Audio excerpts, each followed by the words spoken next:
Hi, welcome to my channel, Danette Gets Creative. I'm Danette. Here I am with another bag of scraps that I got at a thrift fabric sale.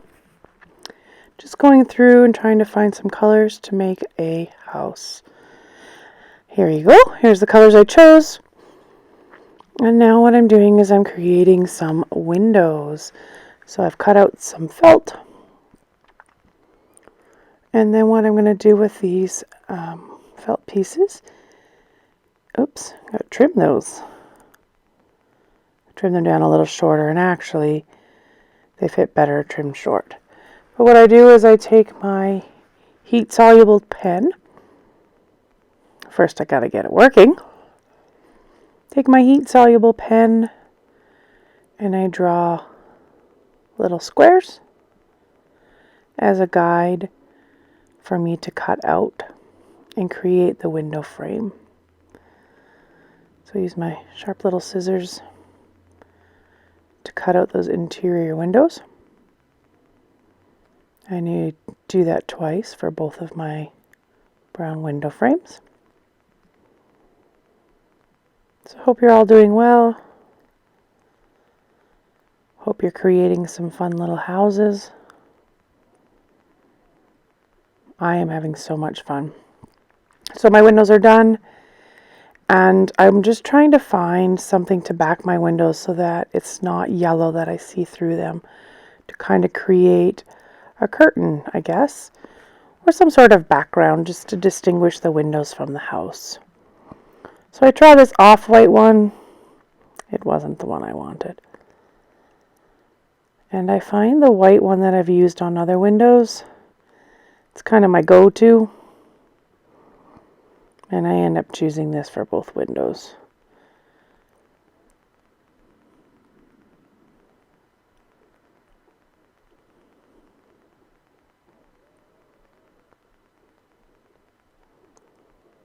So I'm just going to fold it over and cut two windows out at one time.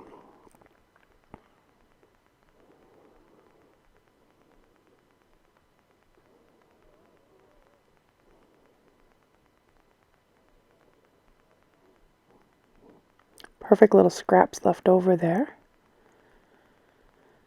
I think, as everybody probably agrees in the slow stitch world, no scrap seems to be too small, so I'll save those little bits of lace for another project. I actually do play around with the idea of using the same little bits of lace on this project. You'll see as you watch through this video that I may or may not end up using them. I do place it here thinking that it looks like a fence, but I changed my mind. Spoiler alert, I end up making an actual picket fence.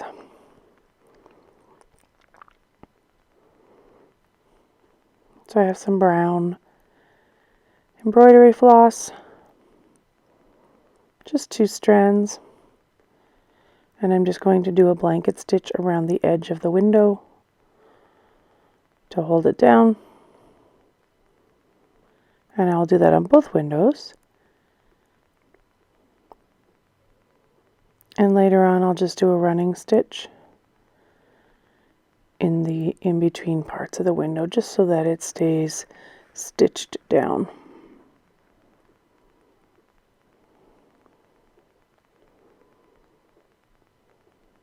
My little blanket stitch.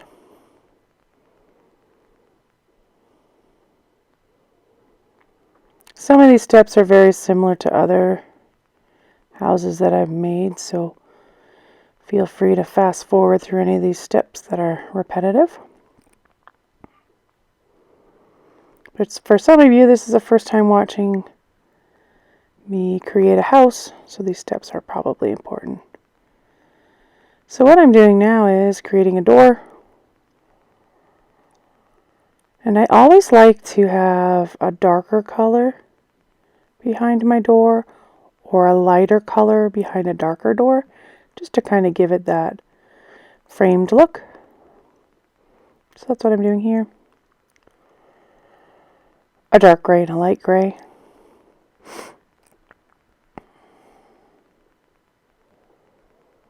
tried something different with this door. And you'll see here what I do is trimming it up, making it a little smaller.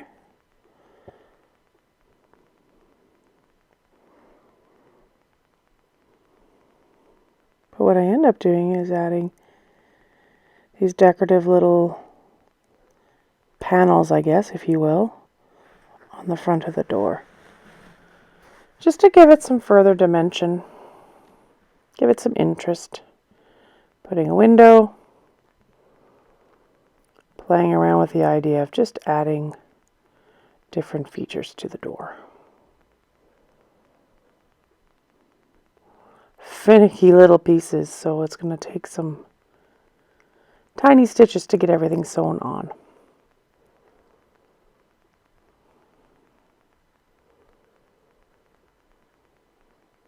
Trying the lighter ones, trying the darker ones, taking the window off, putting a number, showing you my whole process. So I do end up keeping the dark, and I do end up keeping the number.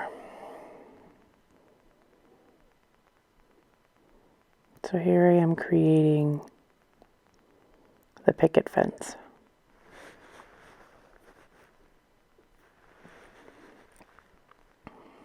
Lots of little scraps. Tiny little pieces cut here to make the pickets. So I just cut out thin strips. And then I take my scissors and I just make a point on the top of each of the boards, each of the pickets. They're pretty tiny. They're just going to require a single row of stitching to hold them on.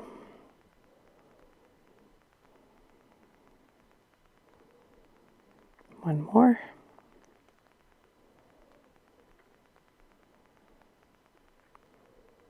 There we go. Put the door in. And that's what the front of the house is going to look like. So I'll take the time to stitch all those little elements down. So you can see that I'm just using white thread, quick little running stitch through all of the picket pieces of wood to create the fence.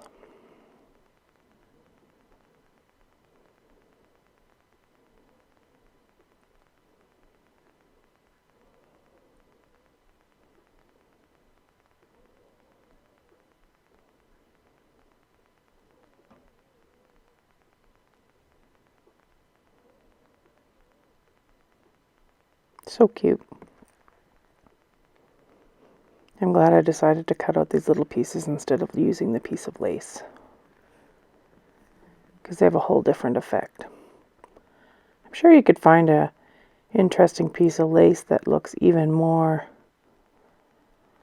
like a picket fence, or maybe a piece of ribbon that looks like a picket fence. But for me, I felt cutting out this felt was the best choice for me.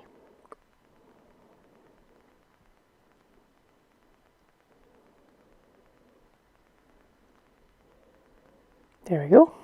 Picket fence. Done. Now I'm just working on the door, and what I'm doing is I'm using black embroidery thread, and I'm sewing through both layers and just creating that black edging around the dark gray door.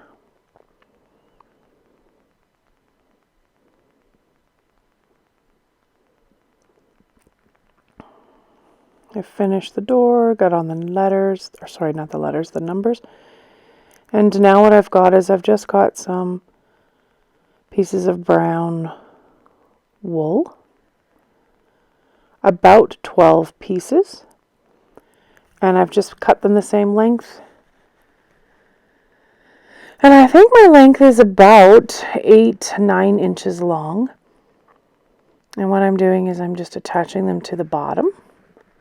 And if you've watched any of my videos before where I've made trees or vines, just twisting the layers and tacking it down.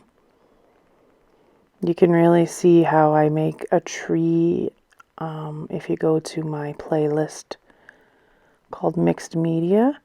I created a tree of the 4 seasons, and in one of the first videos I show how I take wool and form a tree. So I'm just going to put an extra stitch here at the top before I unwind these threads and go different directions with them. So what I'm going to do is separate them and start creating branches now. So that's just 3 strands, and I'm going to stretch that out to the right. And then I even take those 3 strands and break it down smaller.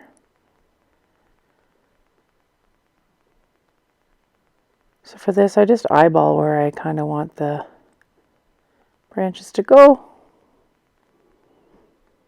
And I just put a little overcast stitch, kind of like it's couching it down.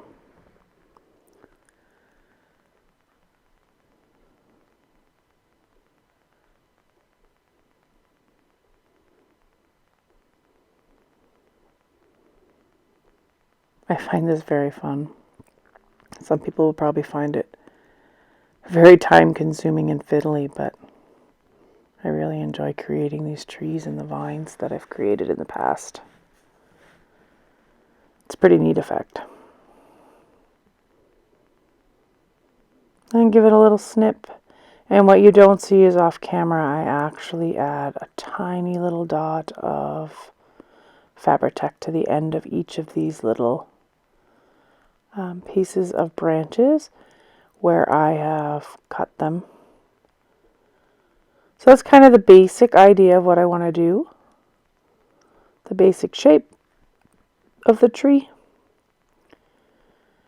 So I'm going to continue to use some brown thread and couch down the tree and create all the branches that I want.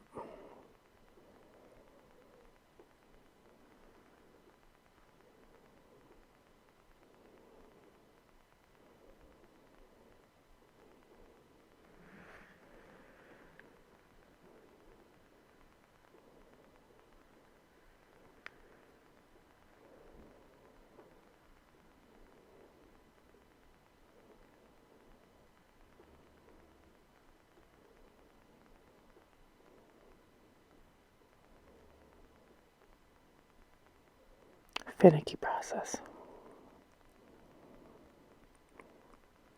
If you didn't want to lay down all these pieces of wool, you could very easily cut out a tree shape out of felt and stitch it down, which would be just as nice as this step, but quicker.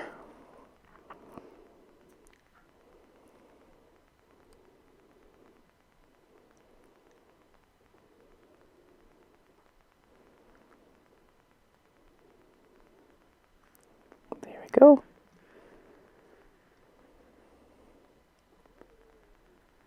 Another little branch.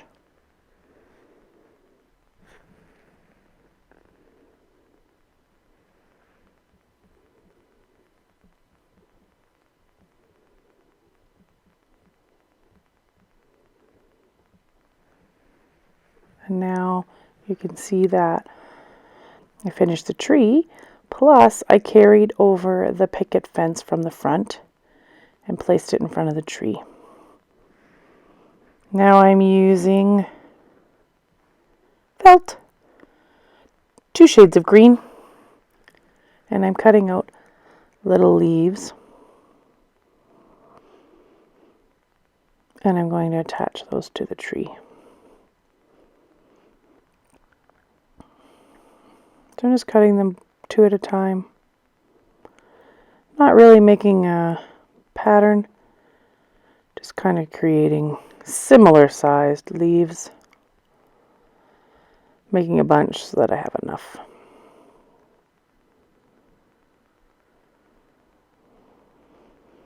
Some people have asked in the comments, what kind of felt am I using? This is literally dollar store felt. Nothing fancy. Kids craft felt. So you're going to see I'm just going to lay them on to give you an idea of what it will look like. I'm certainly not going to video me stitching down all of these leaves because that would be boring. But I do take a moment just to show you with this green embroidery thread. I make a double strand and then I just stitch them down. And I just put one single stitch in each leaf. So I think you have the idea here of what I'm going here, what I'm doing here, what I'm going on with here. Trying to thread that silly needle, which is always a challenge for me. If you've ever watched my videos, it's the one thing that I don't do well, threading those needles. So I just start at the top. You could start anywhere. And I really don't have any plan in mind. I'm just putting a stitch in each leaf. I actually put 2 stitches in most of them to secure them. And I'm just picking whatever leaf off of the mat there, and I'm just stitching it down. No real pattern and direction. And of course, unthreaded my needle.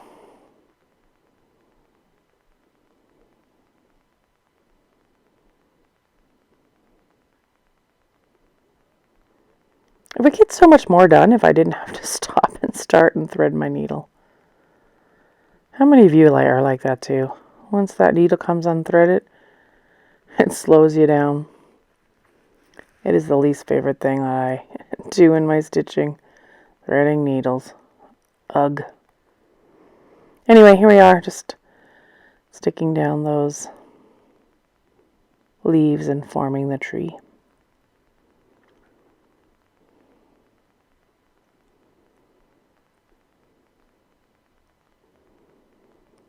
The teacher in me decides to turn this tree into an apple tree. How predictable, hey? Teacher and an apple tree. So there's a few leaves on there, and now you can see all I did was I took some red felt and I cut. I originally tried to use a paper punch because this felt is very thin to make the little apples, but it was just too hard on my hand to squeeze them, so I ended up just cutting them out. But for a size reference, these little apples aren't any bigger really than a paper punch hole punch that you would punch a paper hole with. And all I'm doing here is I'm doing a lazy daisy stitch in brown, and then I'm putting another stitch in the middle just to thicken up the stem of the apple. So a little lazy daisy. And again, on some of them I go through with an extra stitch just to thicken up the stem. I think the red really pops on the tree. And I'm glad I put the picket fence. It just seems to all come together. It's almost like I can imagine it in the back of somebody's yard. Little white picket fence, little apple tree in the yard.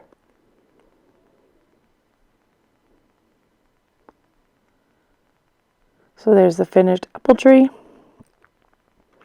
And I wanted to create a little window above the door. I didn't know what to do with that extra space up there, so I found this little piece of lace, and I thought this part looked like a little door window, so I cut it out and I'm going to stitch it above the door just to create one of those little circle windows that you sometimes see above people's doors. So just regular sewing machine cotton, quick little stitch down here. So as I was sewing it down, I was looking at the yellow sides thinking, what am I going to do? Should I leave the yellow sides? Should I add some embellishments on the sides? And of course, I couldn't just leave it. I had to add some more detail. It's just kind of the way I roll. It just looked incomplete to me. So there's a window. Then what I end up deciding to do is make some flowers. So I'm just using some green embroidery thread, and I'm making various lengths of stems, grass, some on angles, some straight, some long, some short. Got myself a little knot, of course. So I'll just finish off this side just to show you what it looks like with these random little stitches. And I end up doing the second yellow side as well.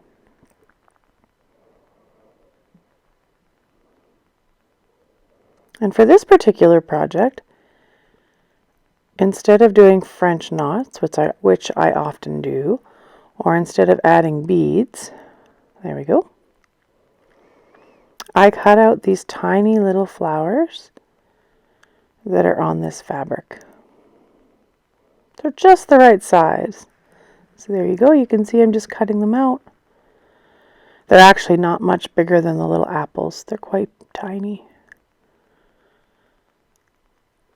They're the perfect size, really. Some fun little colors. Just adds a little pop and a little bit of interest to the garden. So we've got 4, and I'm going to do 4 on the other side as well.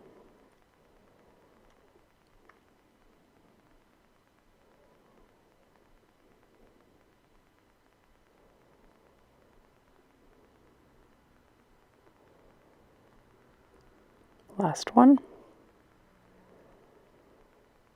There we go. Trying to decide what I want to use for the center of the flowers. I end up just using this yellow and doing French knots in the middle. 3 strands. Needle threading again, which goes quite well. Thank goodness. I'm just putting them off to the top there. And I'm going to create 3, 1, 2, 3. 3 wraps, 1, 2, 3, and 3 French knots in the middle of each. So this is a roof. And it's kind of a wilder material compared with the rest of the house. But I felt it also needed some embellishment. So I found this really old green lace and this old yellow rickrack. And I really thought that, this would be a good idea. Look how old this is. It's 45 cents. That wasn't bought yesterday, was it? I really thought I enjoyed putting down the green, and I thought the yellow looked quite good together as well. But as you'll see when we get to the end of this video, one of those 2 things is not there anymore. So I'm going to obviously stitch down the rickrack. And if I'm stitching down the rickrack, that's probably a good clue that I end up not sewing down the green lace. So once I'm finished sewing these embellishments on, I will sew the whole house together and stuff it as I have in the past with all my other houses. And then my house will be complete. You'll see a few photos at the end of the complete house. There it is. Hope you enjoyed this video. Thank you to all the people who are continuing to watch, liking and subscribing. And even the comments I'm getting, I'm loving it. So thank you again. Take care. Bye.